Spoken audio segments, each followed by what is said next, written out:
teman-teman semua. Nah, di dalam video kali ini kita akan kembali membahas MATLAB. Namun, yang minggu lalu, yang video sebelumnya kita membahas hanya sekedar pendahuluan dalam MATLAB. Sekarang kita akan membahas materi mengenai matriks dan vektor. Nah, sebelumnya kita akan menjalankan operasi. Kita buka dulu M-file seperti yang telah dijelaskan minggu lalu. Untuk operasi pertama kita buat perintah clear dan CLC, di mana clear untuk membersihkan workspace dan CLC untuk membersihkan command window. Nah, yang pertama kita menjelaskan mengenai scalar. Scalar ini berupa operasi yang tidak memiliki arah. Jadi sederhananya scalar ini hanya berupa konstanta. Misal kita buat variabel z sama dengan 8, lalu kita jalankan F5 seperti itu, hanya keluar z sama dengan 8 karena seperti itu skalar. Maaf sebelumnya ada gangguan sedikit.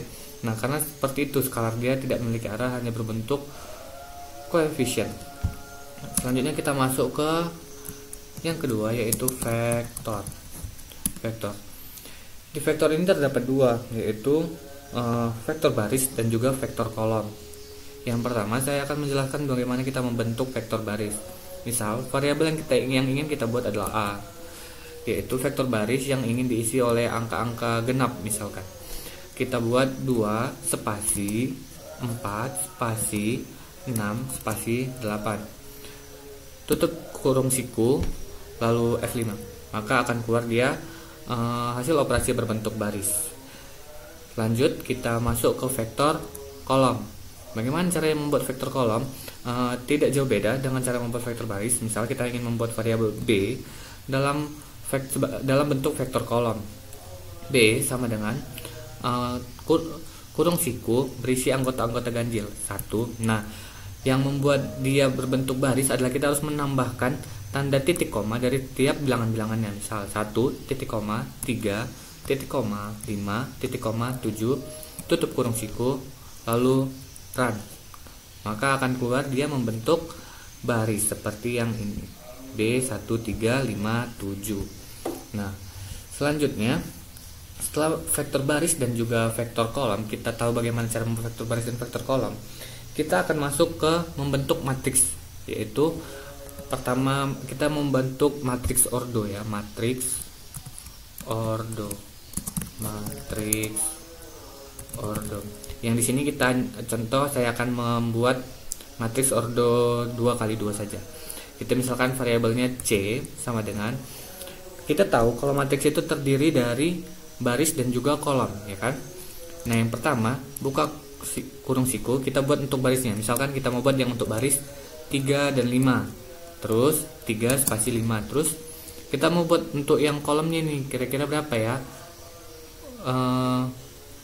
Maaf sebelumnya bukan kolom tapi mau membuat yang di baris keduanya. Ini jadi misalkan 35, kita mau buat di baris pertama. Untuk baris keduanya kita tambahi lambang atau tanda titik koma untuk baris keduanya. Misalkan kita mau di baris keduanya angka 4, 6. Lalu tutup kurung siku, jalankan. Maka akan terbentuk seperti ini. Baris pertama 3,5 dan baris kedua 4,6. Setelah kita mengetahui cara membuat matriks untuk ordo 2x2, begitupun dengan ordo 3x3, ada yang kita tahu namanya matriks transpose atau transpose matriks.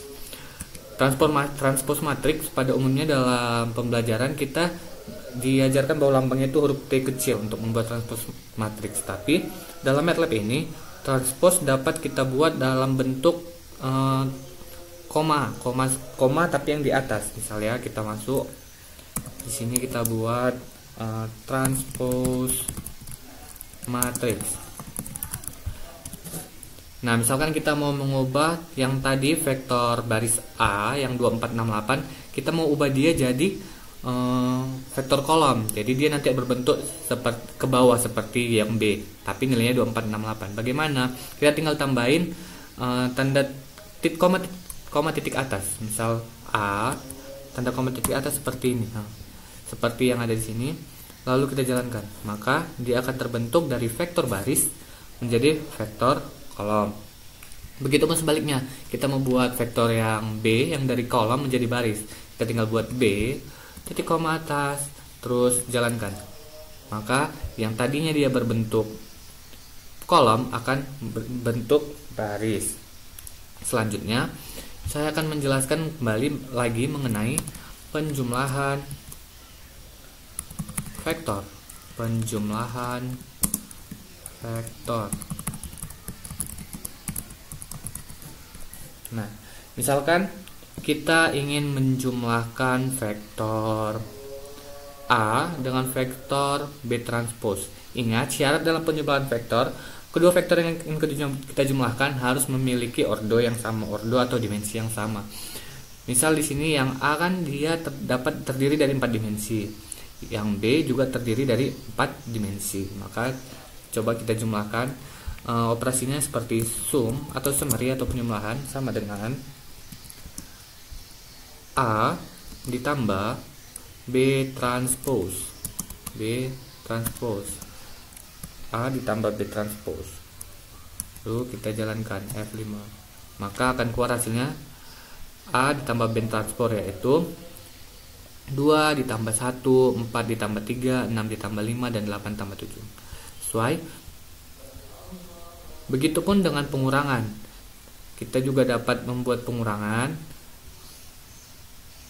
Misal kita buat tetap ya, sum sama dengan A dikurang B transpose F5. Nah, dia akan berkurang. Dia hasilnya akan keluar 1 1 1 1 1. Selanjutnya kita masuk ke perkalian matriks. Perkalian matriks ini terdapat dua jenis. Yang pertama itu perkalian dot, dan yang kedua perkalian cross. Nah, apa sih bedanya perkalian cross dan perkalian dot? Perkalian dot, baik perkalian dot maupun perkalian cross sama-sama mengalihkan dua buah matriks. Namun dalam perkalian dot, dia akan menghasilkan hasil berupa skalar. Jadi hasilnya nanti itu hanya berupa skalar atau hanya koefisien saja. Maaf, maksud saya hanya konstanta saja. Kita buat perkalian matriks. Untuk operasi yang dalam perkalian dot, kita misalkan di sini variabel k sama dengan dot buka kurung. Kita mau mengalihkan yang A lagi dengan B. A lagi dengan B transpose, B A, B transpose, tutup kurung, lalu jalankan. Maka akan keluar hasilnya yaitu 100, hasil dari perkalian A dengan B transpose. Selanjutnya yang kedua apa tadi saya bilang, yaitu perkalian matriks cross. Perkalian matriks cross, perkalian matriks cross. Nah, di sini kita misalkan variabelnya L sama dengan cross buka kurung A, B aksen. Kita jalankan. Nah, dia tidak berjalan. Kenapa? Ada syarat yang ingin saya sampaikan, bahwa syarat dalam perkalian cross di MATLAB ini, dalam perkalian matriks cross dalam MATLAB ini, yaitu hanya berlaku pada matriks dengan dimensi minimal 2 dan maksimal 3. Jadi untuk membuat operasinya kita harus membuat matriks baru dengan ordo 3. Misal F sama dengan kurung siku 1, 2, dan 3, tutup kurung siku, dan G sama dengan buka kurung siku 4, 5, dan 6, tutup kurung siku. Lalu kita ingin mengalihkan cross, lalu kita ingin membuat variabel yang tadi seperti yang tadi, I sama dengan cross buka kurung F di koma F, G, tutup kurung. Lalu mari kita jalankan. Baru dia akan keluar hasilnya, yaitu hasil dari perkalian cross antara F dengan G, yaitu min 3, 6, dan min 3. Seperti itu perkalian cross. Selanjutnya untuk yang terakhir, tapi sebelumnya kita bersihkan dulu biar lebih luas ya. Nah, kita hapus dulu beberapa operasi yang tadi sudah dijalankan. Ayo kita pencet F5 untuk menjalankan operasinya. Nah, sekarang kita mau masuk ke penggabungan dua buah vektor atau concatenate. Penggabungan dua buah vektor atau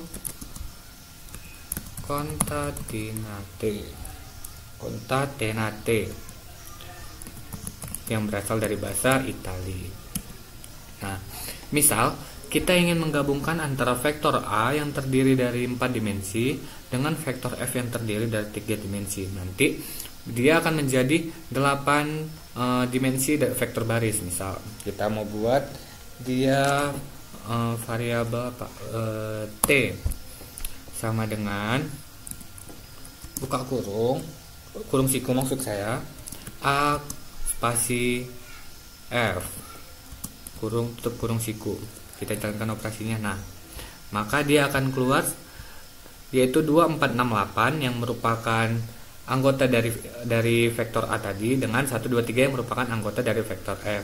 Jadi dia berjumlah 7 buah vektor baris. Selanjutnya kita ingin menjumlahkan lagi nih,